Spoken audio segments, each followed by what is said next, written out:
नमस्कार साथियों, स्वागत है आप सभी का अंकित इंस्पायर्स इंडिया पर। मैं हूं अंकित अवस्थी। तो देश झगड़ रहे हैं, लेकिन हमें उनमें से मतलब नहीं है। हमें मतलब इस बात से है कि मिस्टर पीस प्रेसिडेंट की इज्जत का क्या होगा। ऐसा मैं क्यों कह रहा हूं? क्योंकि दुनिया में युद्ध को शांत शांत कराने का बीड़ा उठा चुके मिस्टर डोनाल्ड ट्रंप इन दिनों बड़े ही अपसेट होंगे। अपसेट क्यों होंगे? क्योंकि हर जगह ये अपने आप को मजाक में दिए गए एक शब्द पीस प्रेसिडेंट से बहुत ज्यादा अफेक्शनेट हो गए थे। मतलब इन्हें लगने लगा था कि मैं वाकई में शांति कराने के लिए तो बना हूं, मैं पूरी दुनिया में युद्ध नहीं शांति लेकर आया हूं। फिर चाहे मैं इजराइल गाजा की बात करूं, चाहे मैं भारत पाकिस्तान की बात करूं, चाहे मैं ईरान इजराइल की बात करूं, अब इसी तरह से चाहे मैं कंबोडिया थाईलैंड की बात करूं। कंबोडिया थाईलैंड से याद आया कि ट्रंप जिन्हें शांति की जबरदस्ती की बीमारी लग गई थी कि मैंने शांति कराई है, नोबेल पीस पुरस्कार कमेटी ने तो इन्हें रिजेक्ट कर दिया था कि नहीं, तुम ऐसा कुछ नहीं करा पाए हो। लेकिन आज सही मायने में उन देशों में से एक ने भी रिजेक्ट कर दिया है जिसके लिए इन्होंने खुद को खुद से ही फीफा का पहली बार का शांति पुरस्कार दे लिया। मैं चर्चा कर रहा हूं मिस्टर पीस प्रेसिडेंट के द्वारा जिन 7 महीने में 7 वॉर को रुकवाने का जिक्र किया जाता है, उनमें से एक वॉर जो कंबोडिया थाईलैंड के बीच लड़ी जा रही थी, जिसके लिए ये कहते आ रहे थे कि मैंने 7 युद्ध रुकवा दिए हैं, उनमें से कंबोडिया थाईलैंड आज फिर लड़ लिए।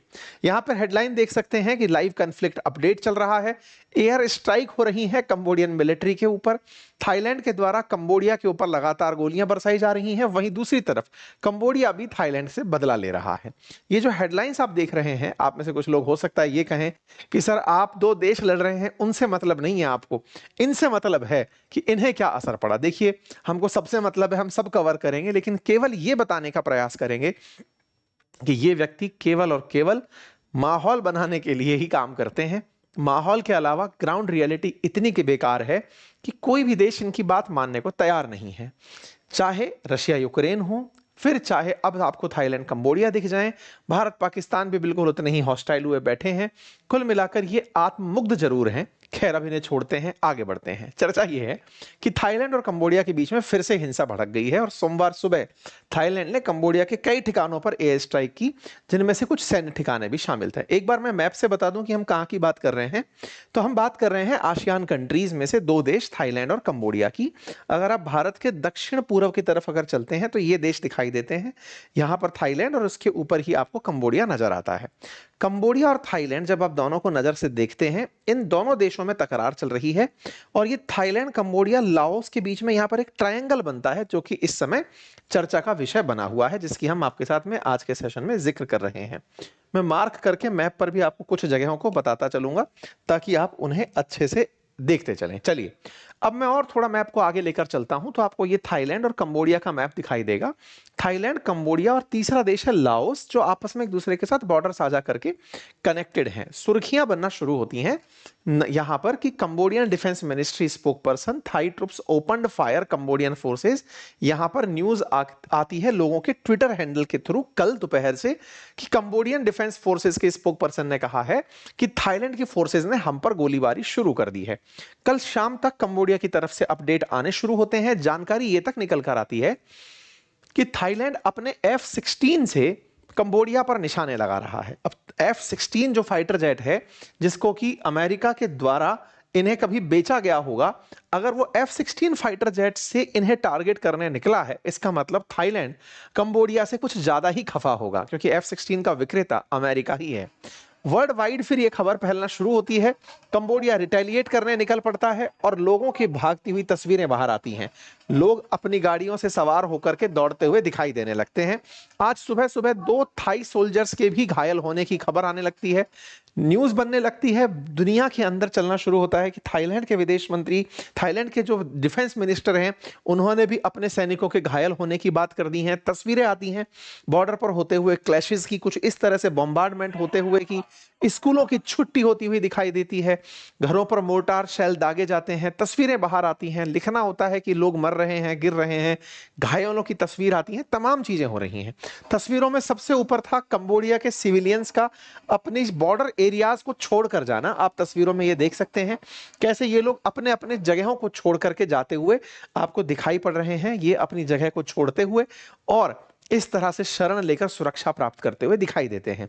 एक तस्वीर जो बहुत ज्यादा वायरल हुई, जिसमें डिफेंस मिनिस्टर जो कंबोडिया के हैं, वो किसी मीटिंग में थे और वहां पर उनको ये सूचनाएं मिल रही थी, तो वो फोन अटेंड करते हुए बीच मीटिंग में मीडिया के द्वारा कैप्चर किए जाते हैं। कुल मिलाकर के 7-8 दिसंबर की रात को कंबोडिया के ऊपर थाईलैंड का हमला हुआ। इस बात को देख करके थाईलैंड ने, मतलब कंबोडिया ने फिर से रिटेलिएट किया, थाईलैंड ने फिर एयर स्ट्राइक भी कर दी मंडे के दिन, और कुल मिलाकर के एक दूसरे पर आरोप प्रत्यारोप का दौर चलता रहा कि किसने किसके ऊपर पहले गोली चलाई। आप कहेंगे सर ये थोड़े दिन पहले भी हमने सुना था। बिल्कुल सही कह रहे हैं। हमने जुलाई में आपके सामने ये सेशन एक बार और साझा किया था, जब थाईलैंड और कंबोडिया झगड़ लिए थे, जब ये एक दूसरे के खिलाफ गोली चलाए थे, आज से लगभग 4 महीने पहले। तब भी हमने यही बताया था कि ये लोग आपस में एक दूसरे से झगड़ा क्यों कर रहे हैं, और आज भी असल कारण वही है। मतलब जस के तस खड़े हैं। पिछले 4 महीने में क्या हुआ, तो आंसर है, इस बीच में ट्रंप की यात्रा होती है एशियन कंट्रीज में, और वहां पर जब वो आते हैं, आकर के इन दोनों देशों के बीच में मित्रता कराते हैं, खुद दुनिया से क्रेडिट लेते हैं, दोनों देश इन्हें नोबेल पीस पुरस्कार के लिए नामित करते हैं, खुद के ऊपर टैक्स में राहत लेते हैं। इन पिछले 4 महीनों में जो हुआ वो भी मैं बताऊंगा, लेकिन एक बार के लिए ये आपस में झगड़ते क्यों हैं, थोड़ा अब वो भी जान लेते हैं। देखिए, थाईलैंड और कंबोडिया के बीच में बॉर्डर के इश्यूज हैं। बॉर्डर इश्यूज में दोनों को डाउट यह है कि हमारे पास में कौन सा मंदिर है। लड़ाई असल में मंदिरों की चल रही है। मंदिर क्या है, अगर आप मैप को ध्यान से देखें तो आप पाएंगे कि ये ना, यदि इस मैप को आप ध्यान से ऑब्जर्व करें तो आप देखेंगे कि, एक मिनट, हाँ, यहां पर ये तामुएन थान मंदिर है जो कि थाईलैंड में है, और इधर की तरफ प्रिय विहार मंदिर है जो कंबोडिया में है। थाईलैंड थोड़ा पावरफुल देश है, पैसे वाला देश है, और उसका यह मानना है कि ये जो टेंपल, जो प्रिय विहार करके जो मैं आपको टेंपल बता रहा हूं, ये प्रिय विहार टेंपल कंबोडिया का नहीं है। प्रिय विहार टेंपल थाईलैंड का है। थाईलैंड इस टेंपल को लंबे समय से क्लेम करता आया है, लेकिन चूंकि वर्ल्ड हेरिटेज के अंदर अंतरराष्ट्रीय अदालतों ने इस प्रिय विहार टेंपल को कंबोडिया का ही माना है, तो जब जब कंबोडिया पर थाईलैंड को लगता है कि वो इससे ये मंदिर छीन सकता है, वो हमले करना शुरू कर देता है। वाइस वर्सा, इधर की तरफ से कंबोडिया तामुएनथान जो टेंपल थाईलैंड का है, उसे वो क्लेम करता है कि ये भी हमारा ही है, जैसे हमारा प्रिय विहार टेंपल है। तो बॉर्डर पर 2 टेंपल्स हैं जिन्हें लेकर के मई से झड़पें होना शुरू हुई थी।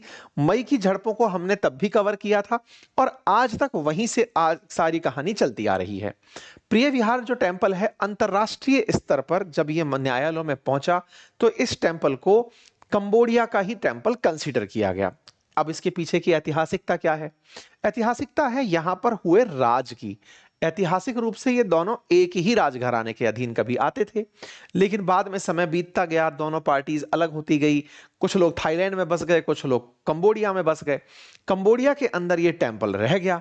कंबोडिया में टेंपल रह गया। बाद में फ्रांसीसियों का शासन हुआ। फ्रांसीसियों ने थाईलैंड के साथ एक सीमा रेखा खींच दी। कंबोडिया पर थाईलैंड फ्रांसीसियों का शासन रहा। उस समय जो 850 किलोमीटर लंबी सीमा रेखा खींची, उसमें ये टेंपल को फाइनली कंबोडिया को दे दिया गया। थाईलैंड वाले लोगों को तब ये बात पसंद नहीं आई। उन्होंने उस समय विरोध किया, लेकिन फ्रांस से डर गए। लेकिन बाद में जब फ्रांस यहां से चला गया, तो इन्हें लगा कि अब वो इस टेंपल को ले सकते हैं। इसीलिए ये लगातार पिछले लगभग 50-60 सालों से तो लगातार कंबोडिया के साथ झगड़े में बैठे हुए हैं। कुल मिलाकर एक टेंपल को वापस पाने की और उसके क्षेत्र को कब्जे में लेने की सारी लड़ाई है। प्रिय विहार टेंपल को यूनेस्को के द्वारा वर्ल्ड हेरिटेज का तमगा भी दे दिया गया। तो यूनेस्को ने जब इसको वर्ल्ड हेरिटेज का तमगा दिया, तो थाईलैंड को इससे और दुख हुआ। एक तो टेंपल हमारा नहीं है और आप उसे वर्ल्ड में इतना रिकॉग्नाइज कर दे रहे हैं। ये जो टेंपल है ना, इसकी एक बड़ी विचित्र स्थिति है। प्रिय विहार टेंपल जिस तरह से आपको यहां पर एक प्लेन में दिखाई दे रहा है, असल मायने में इस प्लेन के जस्ट दूसरी तरफ अगर आप देखेंगे तो बड़ा गड्ढा है। मतलब ये जो दिख रहा है, इसके दूसरी तरफ वाला जो क्षेत्र है वो गहराई में है। ऊपर से जो प्लेनर एरिया है ये कंबोडिया के पास है, और नीचे की तरफ जो गड्ढे वाला क्षेत्र है वो थाईलैंड के पास है। थाईलैंड वाले कहते हैं कि ये क्षेत्र हमारा होना चाहिए, कंबोडिया वाले कहते हैं कि टोपोग्राफी बताती है कि ये तो हमारा ही है। कुछ इस तरह से इन लोगों के बीच में टेंपल को लेकर डिस्प्यूट है। ये प्रिय विहार टेंपल का कैंपस है, जिसमें थाईलैंड यहां पर अपना बॉर्डर मानता है और कंबोडिया बॉर्डर को थोड़ा दूसरी तरफ मानता है। कंबोडिया जो मानता है, दुनिया भी वही मानता है। अब इस टेंपल को इस तरह से देख सकते हैं, ये एक पहाड़ पर पर स्थित टेम्पल है। अगर आप इस टेम्पल को देखें तो ये आपको इस तरह से दिखाई देगा। आपको यहाँ जो ग्रीनरी दिखाई दे रही है ये सेम प्लेन पर नहीं है, ये गहराई के अंदर खाई में घुस करके प्लेनरी है, ग्रीनरी है जो दूर से कैमरे में कैप्चर हुई है। प्लेनर वाली जो साइड है ये कंबोडियन साइड है, दूसरी तरफ थाईलैंड वाली साइड है। ठीक है, अब आप इसे ऐसे देख करके समझ सकते हैं, कंबोडिया और थाईलैंड में इस तरह की गहरी खाई बनी हुई है, लेकिन थाईलैंड इसको अपने कब्जे में लेना चाहता है कि नहीं ये किला तो हमारा होना चाहिए, बिल्कुल वैसी वाली फीलिंग के साथ थाईलैंड इसको अपने पक्ष में लेना चाहता है। ठीक है साहब, अब ऐसी स्थिति में इन दोनों के बीच में झगड़ा पहले भी हो चुका है। जब पहले झगड़ा हुआ तो साहब ट्रंप ने इस जगह पर शांति प्रस्ताव रखा कि मैं इसकी शांति कराना चाहता हूं। ट्रंप ने जब ये दोनों झगड़ रहे थे तब इन्हें ऑफर दिया जो भारत पाकिस्तान के केस पे लागू हुआ था कि मैं तो ट्रेड की डील देता हूं, अगर चाहिए तो ले लो और उसके बाद में हम नेगोशिएट कर लेंगे। तो ट्रंप ने पिछली बार इनके साथ जब पीस डील की थी तो उस पीस डील में इनसे यही कहा था कि भाई देखो मैं तुम्हारे बीच में समझौता करने को तैयार हूं, समझौता करा दूंगा, लेकिन तुम्हारे को मैं बेनिफिट भी दे सकूंगा अगर तुम मेरी बात मानोगे। मैं टैरिफ में तुम्हें रिलीफ दूंगा, रेसिप्रोकल टैरिफ कम कर दूंगा अगर तुम मेरी बात मानते हो। दोनों देशों को अच्छा लगा। ट्रंप दुनिया भर पर जब टैरिफ बांट रहे थे, लुटा रहे थे, उस समय इनकी बात मानने से अगर किसी देश के ऊपर टैरिफ कम हो जाते हैं तो वो लोग बात मानने के लिए तैयार हो गए। तो कुल मिलाकर के ट्रंप ने जो भारत पाकिस्तान के केस में शब्द यूज किया था कि मैंने इनको ट्रेड का नाम लेकर के कि मैं ट्रेड नहीं करूंगा तुम्हारे साथ, बिल्कुल वैसा ही कहकर इनके साथ में समझौता कराने की बात कही। ट्रंप इन दोनों के बीच समझौता कराते हैं। समझौता कराने के बाद अक्टूबर में आप कुआलालंपुर आते हैं। ट्रंप जब कुआलालंपुर आते हैं तो ऑन टेबल बैठकर इनके बीच में हैंडशेक कराते हैं। दोनों के बीच में कुआलालंपुर के अंदर Cambodia Thailand peace treaty sign होती है। थाईलैंड और कंबोडिया के राष्ट्रपति उठते हैं और उठ करके ट्रंप के सम्मान में बढ़िया बढ़िया कसीदे कसते हैं। ट्रंप कहते हैं कि देखिए मैंने शांति स्थापित करा दी। थाईलैंड के प्रधानमंत्री कहते हैं कि थाईलैंड की तरफ से हम ट्रंप को नोबेल शांति पुरस्कार के लिए नामित करते हैं। ठीक इसी प्रकार से कंबोडिया वाले भी बिल्कुल ट्रंप के सामने बिछी गए कि सर आप तो बस टैरिफ हटा दो और हम आपकी शांति को मानते हैं। यानी कि ट्रंप ने पूरी तरह से इन लोगों के साथ जो उस समय किया, वो टैरिफ के नाम पर जो खेल किया था, वो वाकई में ट्रंप जिस इमेज से लड़ रहे थे कि लोग उनकी मजाक बना रहे हैं कि ट्रंप तुम्हारे कहने से कुछ नहीं होता, इन्होंने इन दो देशों को पकड़ा, छोटे मोटे बॉर्डर क्लैशेस थे, उस पर अपने आप को बड़ा आदमी दिखाने का प्रयास किया। लेकिन हद तो तब पिट गई जब ये दो देश भी जिनके बॉर्डर पर लड़ाई में कोई भी मतलब ज्यादा नुकसान भी नहीं हुआ है, ऐसी लड़ाई की मतलब जिसको ट्रंप क्रेडिट में काउंट कर लेगा कि मैंने युद्ध रुकवा दिया, अब वो लोग भी बात नहीं माने। मुसीबत ये नहीं है कि ट्रंप युद्ध रुकवाते हैं तो गलत है, मुसीबत ये है कि काम इतना सा और हंगामा इतना करने की जो इनकी आदत है उसका भी मजाक उड़ गया है। इन्होंने इतना ज्यादा जो माहौल बनाया कि मैंने थाईलैंड कंबोडिया का युद्ध रुकवा दिया है। मजाक इस बात पर बन रही है कि साहब आपने पहले तो वो युद्ध नहीं था, अगर इसको आप युद्ध कहते हो तो फिर इजराइल और ईरान को क्या कहेंगे, रशिया यूक्रेन को क्या कहेंगे, गाजा इजराइल को क्या कहेंगे, है ना। उनके मुकाबले ये बहुत छोटू सी घटना थी, लेकिन इस छोटू सी घटना में भी आपने क्रेडिट दुनिया जहान का ले लिया, उनके मुंह से प्रेशर डलवा डलवा के शब्द बुलवा लिया कि कहो हम पीस प्रेसिडेंट हैं।